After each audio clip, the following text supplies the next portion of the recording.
Hello, everyone. So this is just a quick reminder for those who may not have heard that I've joined the Chilling family, and I want to make sure you take advantage of the free trial if you haven't done so yet. Chilling is the new home of horror and an amazing mobile app that allows you to do things that are not quite possible on YouTube.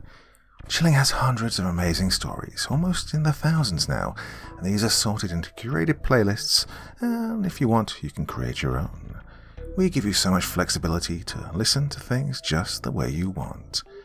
And this, of course, includes the Chilling exclusive feature, our very own ambient menu. That's right, you can change the background noise of the story at will to fit your mood. Now, this is an absolute game changer. Of course, this is offered completely and totally ad-free. Yes, that's right, no ads, just hours and hours of uninterrupted, horrifying, creepy, and all-around spooky content.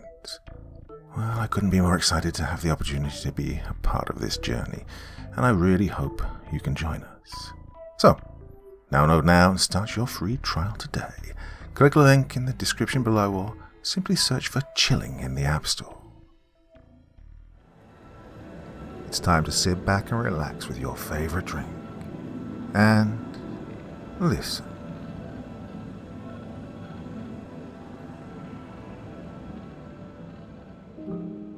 Summer is ending and a group of students are craving one final adventure before school begins. They decide on taking one last camping trip to a secluded forest that the townsfolk claim is guarded by a centuries-old demonic being that was summoned by a Native American chief to obtain revenge on the foreigners who came in, destroyed his land, and wiped out his fellow tribesmen. Discarding this superstition, the students venture into the forest to camp out. However, they realize that perhaps the rumors surrounding the forest may not be as superstitious as they thought. The Screamer's Forest by Dark Hoodie. I've never believed in urban legends, ghosts, the paranormal, or anything like that. And for the most part, I've always considered myself to be a rational, decent fellow. Not once did it ever cross my mind that devils or ghouls ever existed.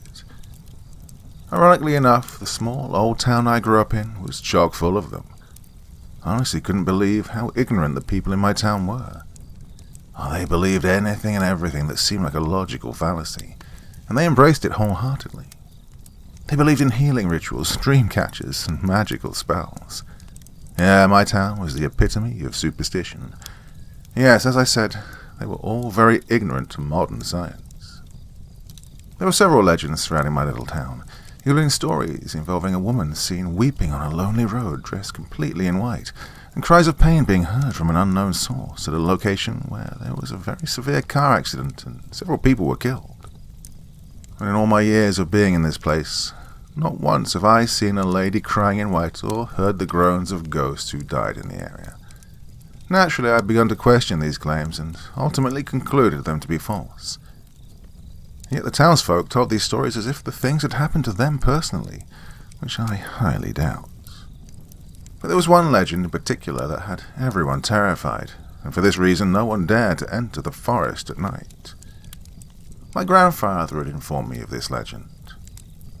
Long ago, there was once a peaceful and benign Native American tribe who once inhabited the region we currently resided in.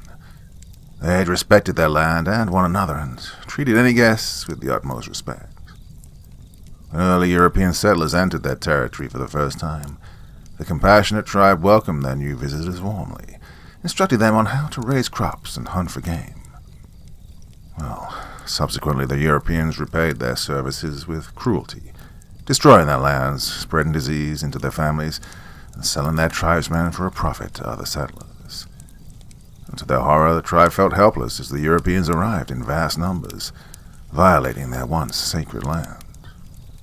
After watching his family and fellow tribesmen suffer agonizing deaths at the hands of these invaders, the chief of the tribe begged the Great Spirit for retribution. In a shamanistic ritual, he prayed that the foreigners had disgraced the land he and his people had treated so lovingly, and he beseeched the all-powerful deity to exact revenge on them for all the pain they had caused. Shortly afterwards, the chief died of a disease brought over from the settlers. According to the legend, when the last member of the tribe had perished, There was still one patch of forest that had been untouched by the malicious settlers. This land was, according to the legend, the piece of land that the Great Spirit protected to honor the memory of the fallen tribe and its sorrowful chief. Whenever a foreigner was to travel into this particular forest at around midnight, they say a hideous demonic being would attack them, and its most distinctive feature was its voice. It would let out a scream so loud that it could demolish buildings. In some form of the rumors, they say that random scream drives people mad. Others say it can hypnotize whoever hears it. For this reason, the forest in which this creature inhabits has come to be known as the Screamer's Forest. Oh, truth be told, as a kid, that legend sort of gave me the chills. I knew there was a good possibility that a portion of it was factual.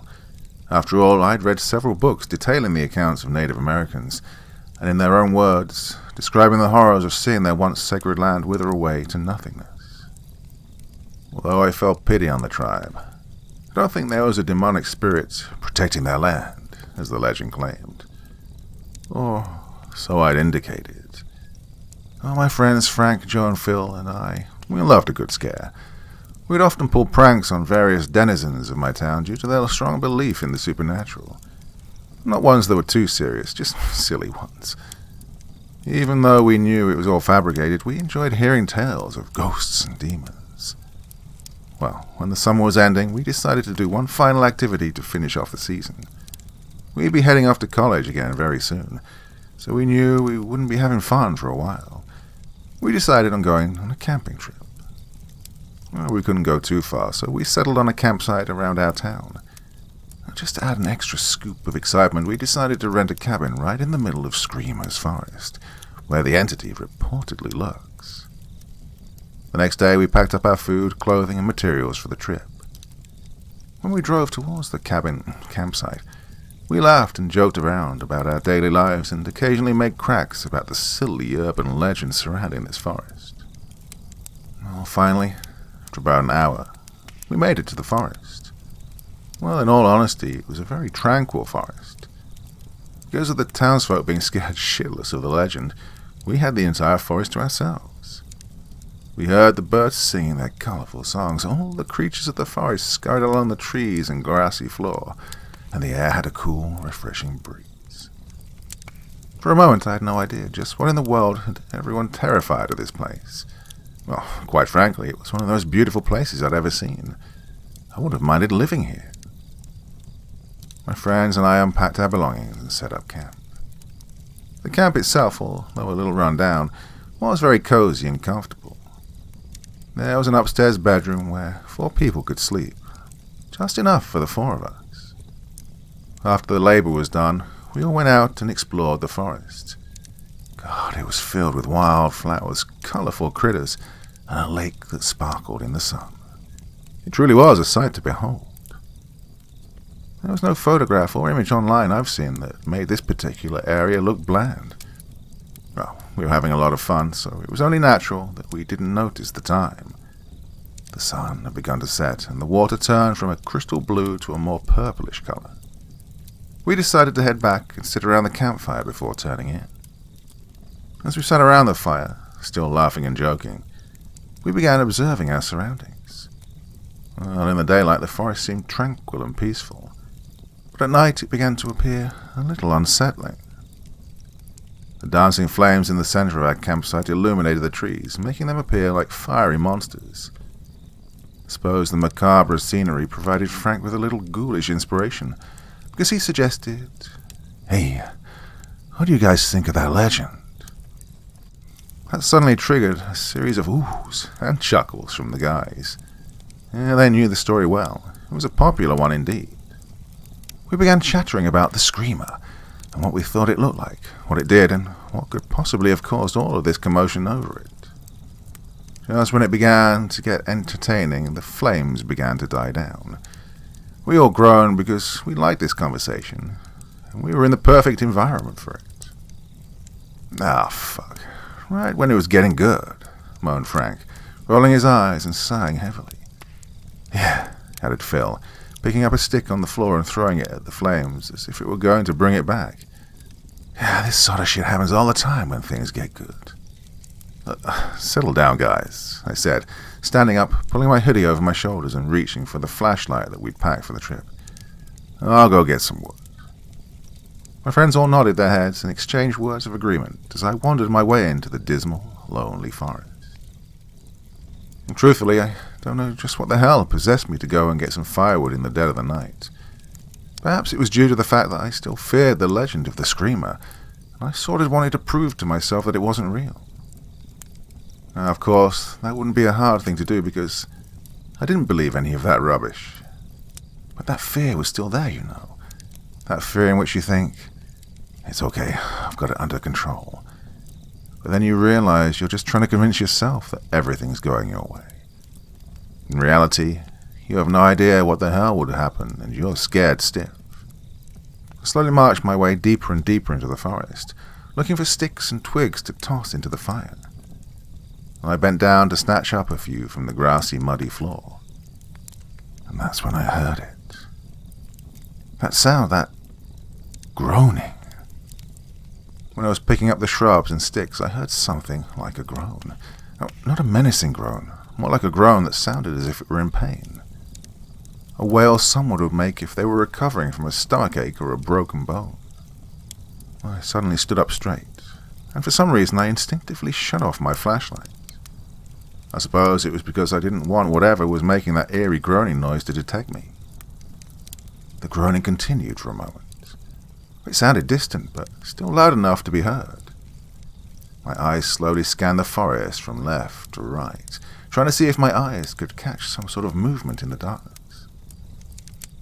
It was then that I decided I'd have no choice but to turn on my flashlight. I just had to see whatever the hell it was that was making that sound.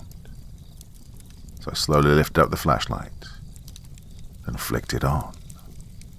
I carefully shone it into every nook and cranny of the woods, trying to uncover the source of those haunting moans. At first I saw nothing but shrubs, bushes, and grass.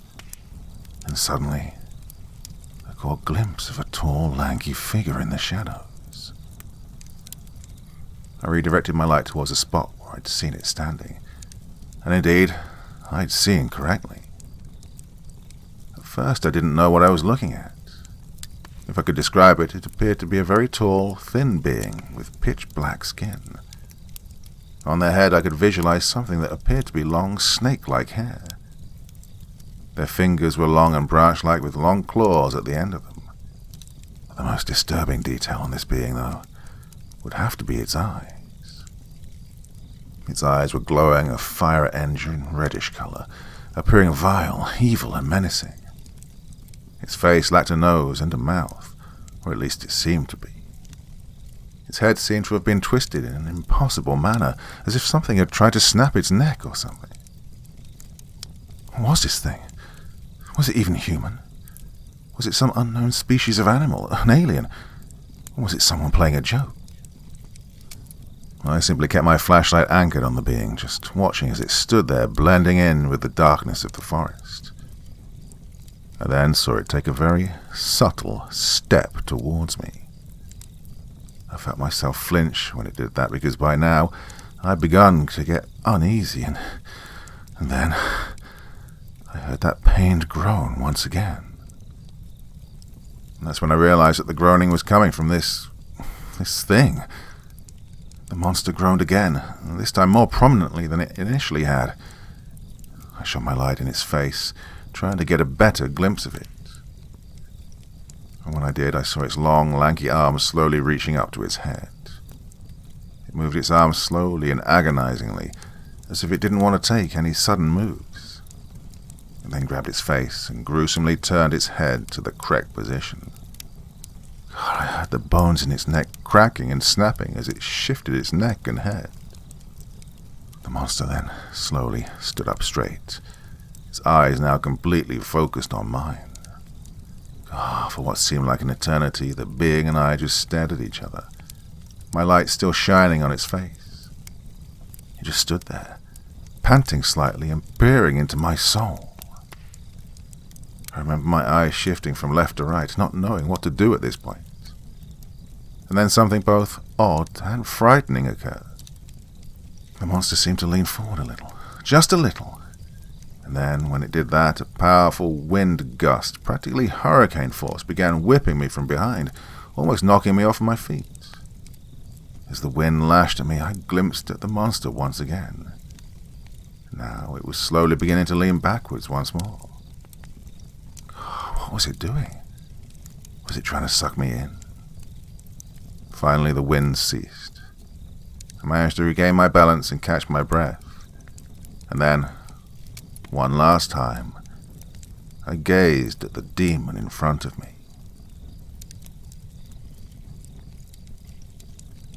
I then saw it slowly shift its shadowy head backwards, and I witnessed and heard the most unearthly things I'd ever witnessed in my life. The monster's previously blank face suddenly developed a colossal mouth that strongly resembled a trumpet. It had razor-sharp yellow teeth and a long, slithering tongue. God, it was hideous. What was even worse is the sound that came out. Never will I ever hear something as demonic, frightening, or painful as that scream it made. When it opened its mouth, another volatile and vicious wind blasted me. This time it was even more powerful than before. The trees rattled violently, the dirt off of the ground began spraying all over me, and I could have sworn I even felt the earth shaking beneath my sneakers. Could all of this be happening because of the monster's voice? And then came that horrible noise, that noise that would be with me until the day I died. Its scream started out resembling a siren, a high-pitched wail of sorts that became louder with every passing second. Then it slowly shifted lower in tone to a more human-like sort of screaming, a man's scream. Finally, the screaming reached its critical point. Now, this time the scream sounded like a combination of all three sounds. The wailing, the human-like screaming, and now it resembled an extremely loud groaning, a devilish groaning. And this groaning sounded similar to a cruise ship's horn and a clap of thunder. And when it reached that point, I felt myself collapse to my knees and shut my eyes. I clamped my hands over my ears, trying to barricade out that dreadful, ear-shattering noise that was vomiting out of that vile creature's mouth. The sound was unbearable, excruciatingly painful. If I could try my best to compare it to something, well, I'd say it felt like two needles being forcefully shoved into my ear canals. I could not stand that fucking noise. If I sat there listening to it any longer, I'd have surely gone mad. It was almost as if the noise itself wanted me dead. And in the midst of all the pain and insanity, I opened my eyes slightly. I witnessed the creature still standing there, screaming and causing the entire forest to quake violently. In the middle of all the insanity, I noticed that I'd dropped my flashlight. With my ears still covered, I looked down and saw it on the ground. The gust of wind coming from the screaming was so powerful that I'd actually observed it rocking back and forth on its side. Suddenly, the glass shield in front of the light bulb shattered into a million pieces. The decibel level of the screaming must have been off the charts. And that's when I realized I needed to get out of there. If I stood here another minute, my ears would explode without a doubt. I slowly got to my feet. The screaming of the demon even made it difficult to walk now. I limped my way in the opposite direction of the beast. I slowly turned around to get one more look at it, but I couldn't believe that this entity had such a powerful set of lungs. God, what was it? Where did it come from? Why was it doing this? I slowly sped my limping into a run and got out of there while I was still covering my ears. Well, it was much more difficult to navigate my way around the forest this time, since I'd abandoned my flashlight back where I'd first witnessed this monster.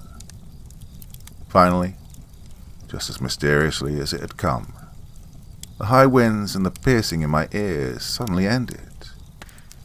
I screeched to a halt and whirled around. There was nothing there. That bizarre creature had suddenly vanished. But how? Did I imagine all of it? No. Impossible.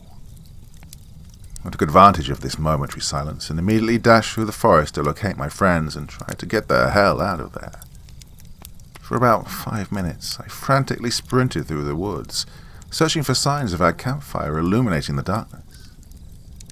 Well, I was close to giving up hope when I finally spotted a glinting orange light in the distance. So without hesitation I scurried towards it as fast as I possibly could. As I drew nearer, the familiar chattering of my friends slowly came within earshot. God, never did I think that I'd be so relieved to have heard their voices. I felt a sense of security to hear them all. I charged through the bushes, panting and sweating from the very unusual experience I'd had back there. My friends stared at me, all of them with curious expressions and their eyebrows arched. They began standing up and approaching me, and a barrage of questions ensued. "Whoa, where have you been? Where's the firewood? Hey, how come you're all sweaty?" I bent over with my hands on my kneecaps, trying to regain my breath so I could explain just what the hell I'd seen and heard. I said in between heavy panting, I saw a creature in the woods." "A creature?" inquired Joe, tilting his head. "What kind of creature?" "I don't know," I replied, becoming slightly hysterical as images of that hideous beast clawed their way into my mind. It was this thing that was tall, skinny, and it had these long claws, and its voice. Whoa, man, I think you need to slow down a little."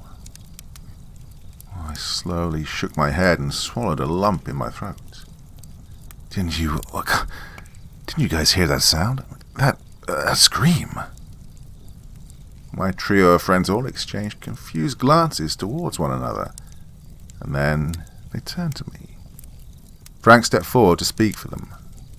He shook his head and answered, No, bro, we didn't hear any scream."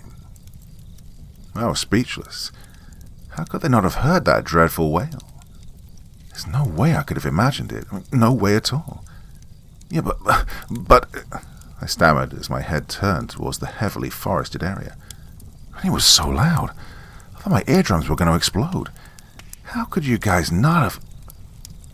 "Hey, I think we'd better head off to bed," said Joe, putting his hand on my shoulder. "You look tired." Frank and Phil both uttered words of agreement, and we headed inside the cabin. But, well, how could they not have heard it? This didn't even make any sense. I mean, even though I was among friends, I felt so alone. They didn't believe a word I'd said. As we marched towards the cabin, I could see them all whispering things, most likely about me. By now, they were probably thinking about packing up, going home, and registering me into an insane asylum. But I know I saw something out there. Something evil, and I had the feeling it wanted us out. But instead, we climbed into our beds. My friends happily joked around as they changed their clothes, brushed their teeth, and streamed music on their smartphones. As for me, well, I was just lying in bed. I couldn't get that horrible shadowy figure out of my mind. God, what the hell was it? Where did it come from? Was it an animal, a human, a demon? All of these questions were furiously branded into my brain. Suddenly that legend that my grandfather had told me came into my head, well, more particularly the entity known as the Screamer. Could it have been... could it have been that thing that I'd seen in the forest?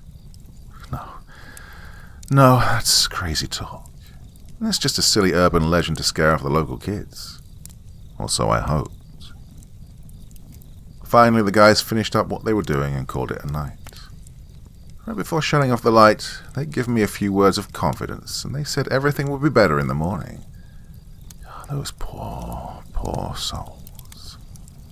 When the light dimmed and the darkness engulfed the room, I lay in bed staring at the ceiling.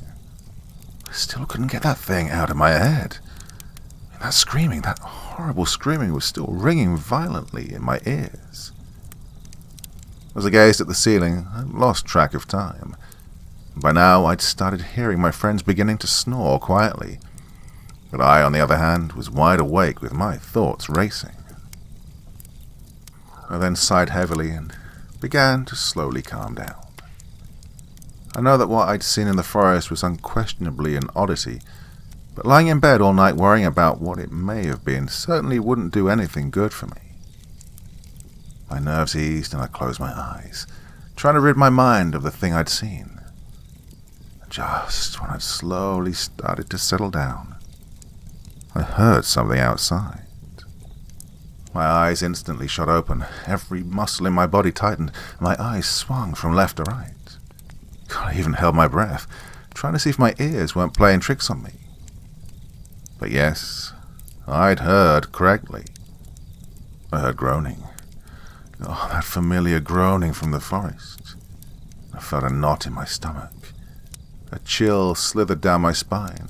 I felt my face twist in horror as I heard the groaning approaching our cabin. I heard whatever was coming's feet scraping along the dusty, grassy ground. Hesitantly, I slowly creaked my head towards the window. But then I suddenly changed my mind and turned my head in the other direction, and I shut my eyes tightly. I felt sweat beginning to trickle down my forehead. My breathing suddenly increased in speed and intensified. I quietly began mouthing a prayer then. God, I wanted whatever was out there to go away and never come back. I then heard a thud, like something was hitting itself against the cabin's wooden walls outside. Or at least that's what I initially interpreted it as being. And then I heard it again, and again, and once more. Gathering any courage I had, my eyes slowly swung over to the window once more. I heard one more thud before seeing something that I wish I hadn't.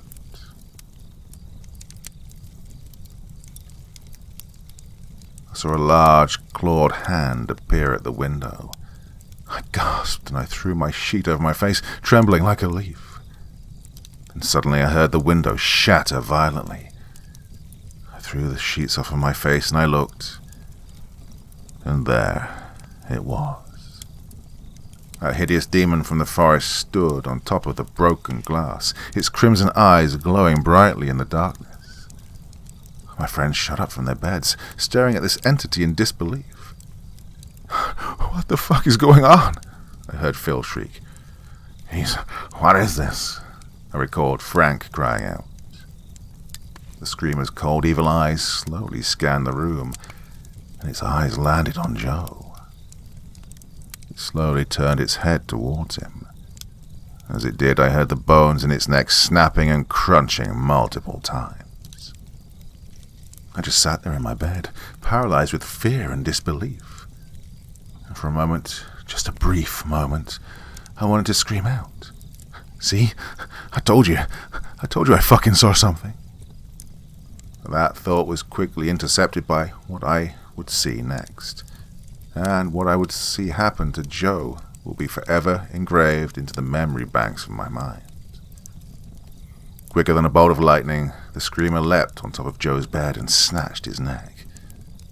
I recall hearing him coughing violently and seeing blood drip from his neck. His hands gripped the demon's wrist, a response to the sudden shock to his windpipe. And the creature easily lifted him up off of the bed, with his legs dangling in the air as if he were a large puppet. It held him just a few inches away from its face.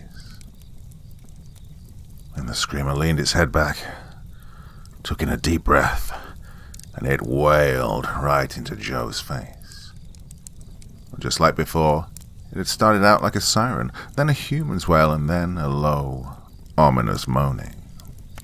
I felt my bed beginning to tremble violently, and I once again covered my ears to shield them from that sound.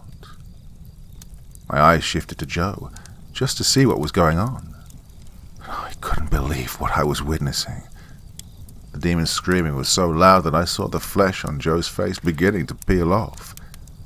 First, his skin came off in small flakes, and then, as the screaming persisted, I saw the skin begin to go flying off in colossal chunks. Patches of flesh and skull began to reveal themselves. Finally, the entity ceased the wailing. It slowly turned to us with Joe's bloody neck still in its clawed grip. It then seemed to hold up Joe's body in victory, as if trying to give us some sort of message. We all watched in horror, utter horror, as our friend's flensed face bled, his jaw hanging lifelessly.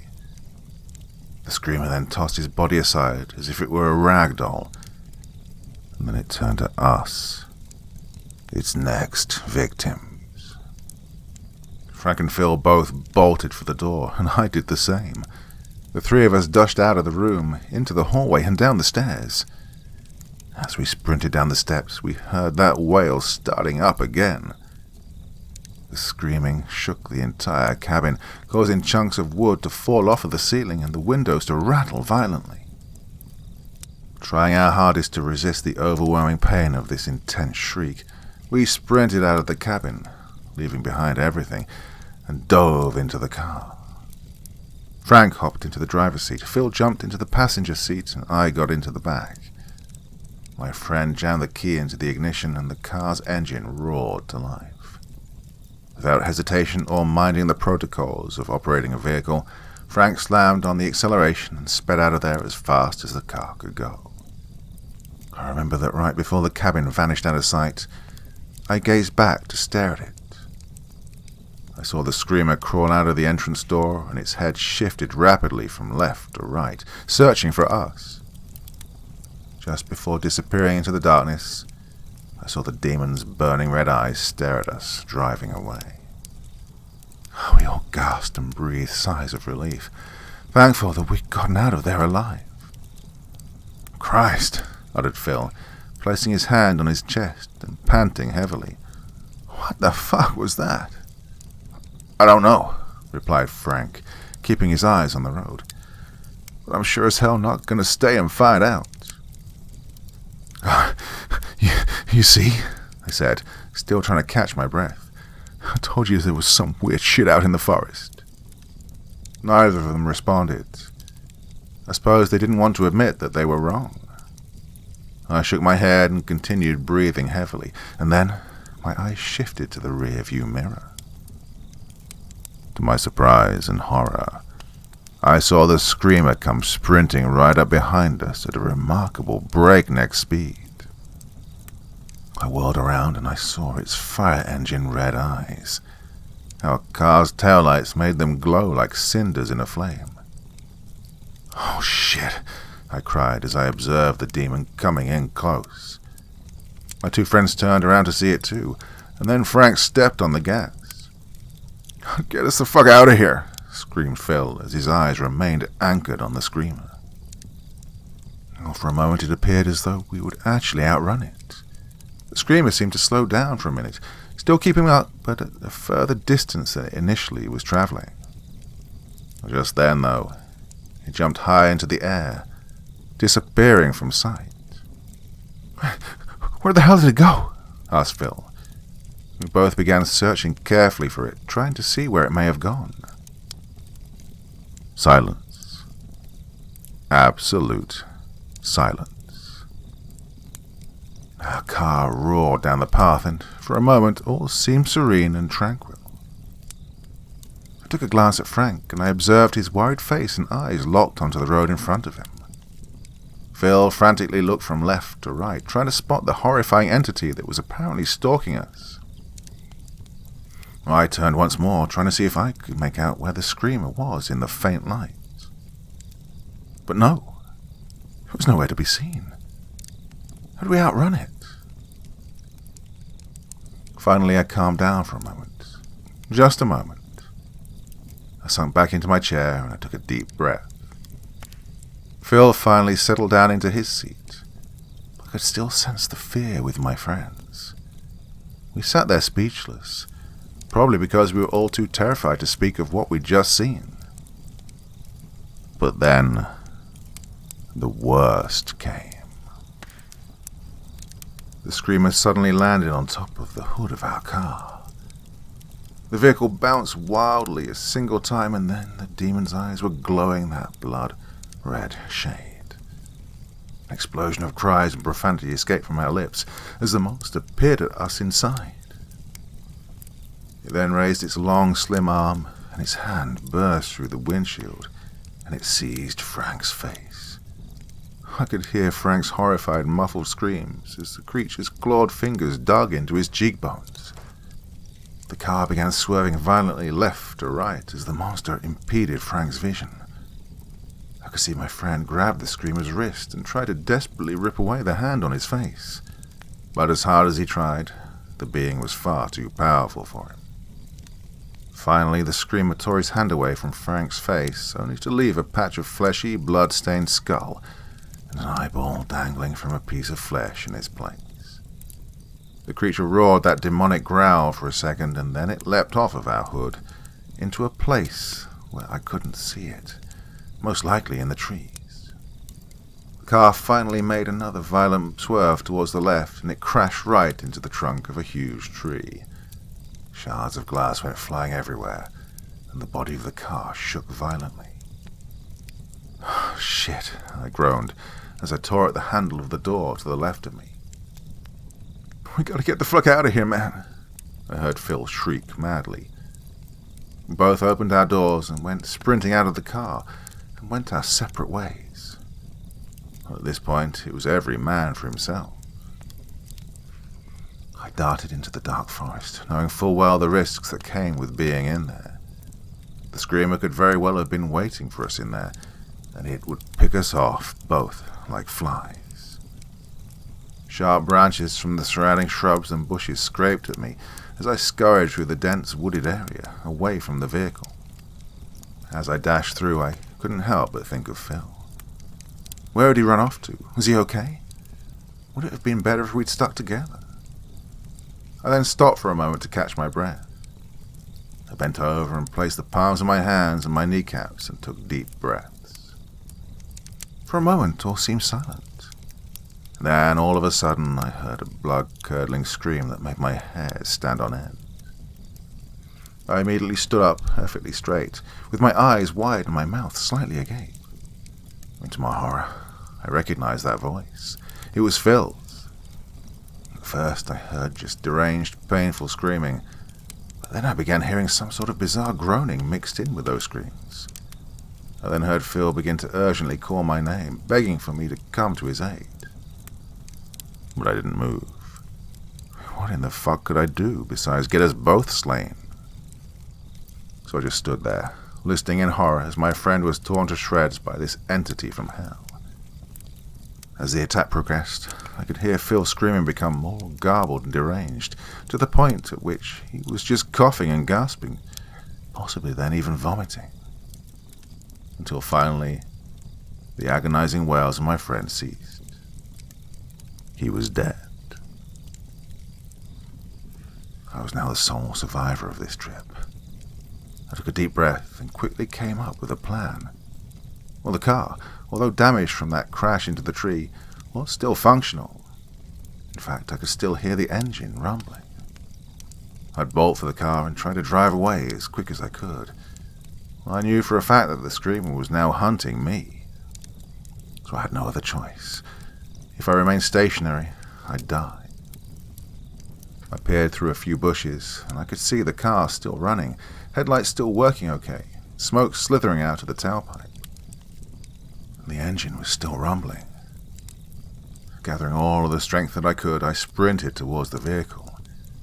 I could hear myself breathing more difficultly than before, and sweat poured down my face and my head in buckets. Finally, I reached my goal.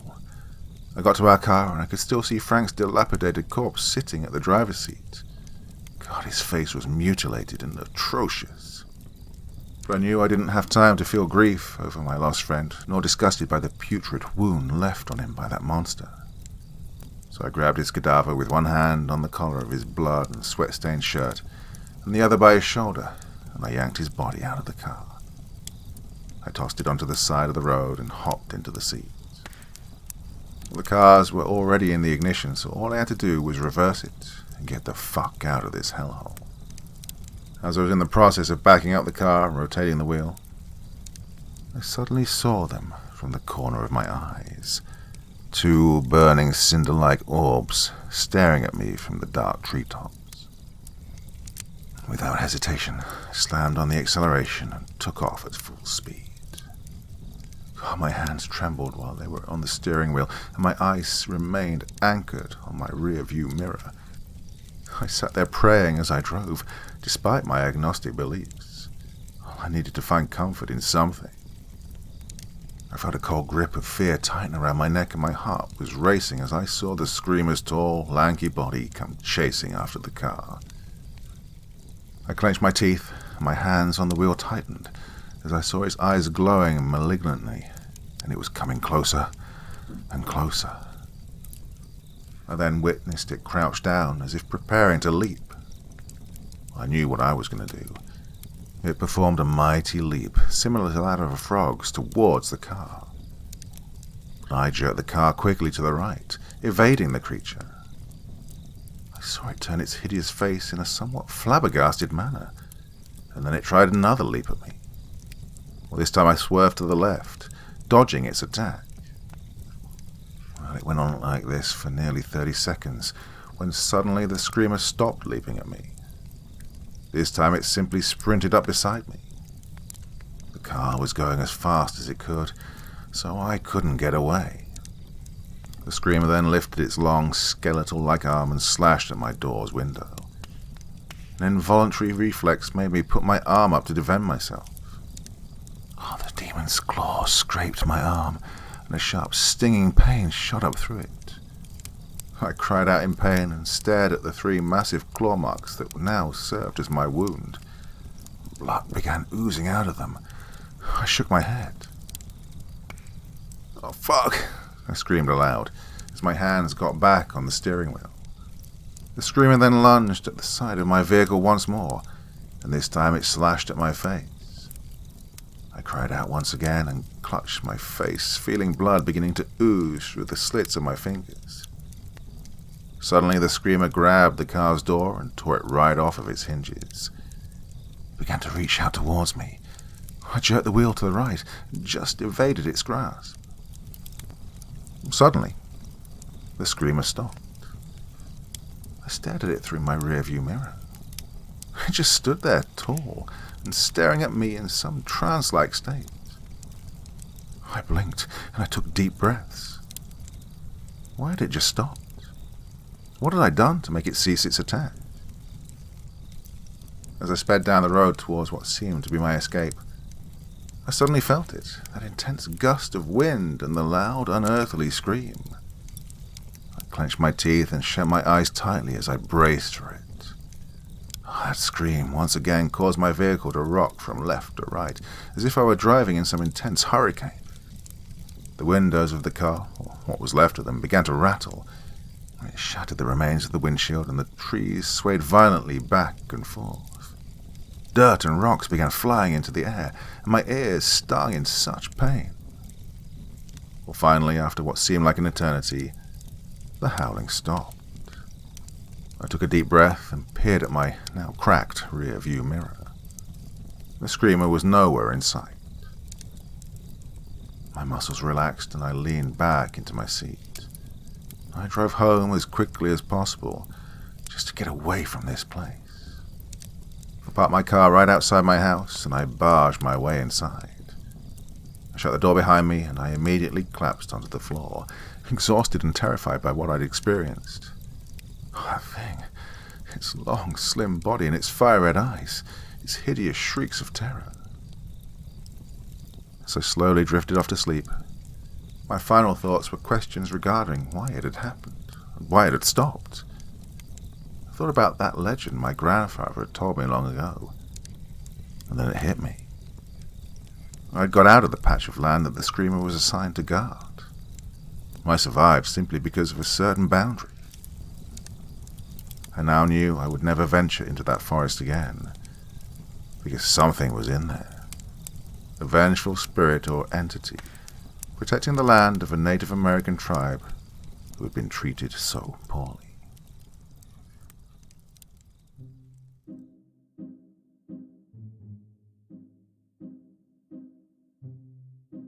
Well, my dear friends, there you go for Saturday evening entertainment this time, and another story of a creepy forest.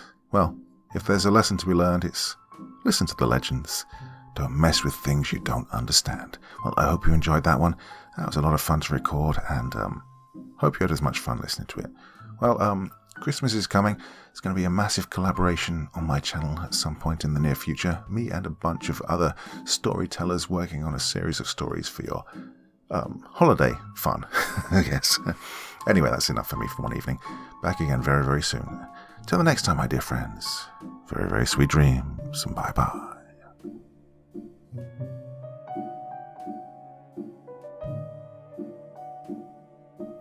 Thank you so much for taking the time to listen to this story today. Really means a lot to me and to the author of the story, of course. Well, if you want to know more about me, I'm pretty much everywhere on social media. You can find me on Facebook, Twitter, Instagram. You can download my music on SoundCloud. I've got a Patreon if you feel like. Throw me $1 or $2. Very much appreciated. And of course, on Reddit, I have a place where you can leave stories if you want me to read one that you've written. Well, hoping to see you all again very soon. Till then, sweet dreams. Bye-bye.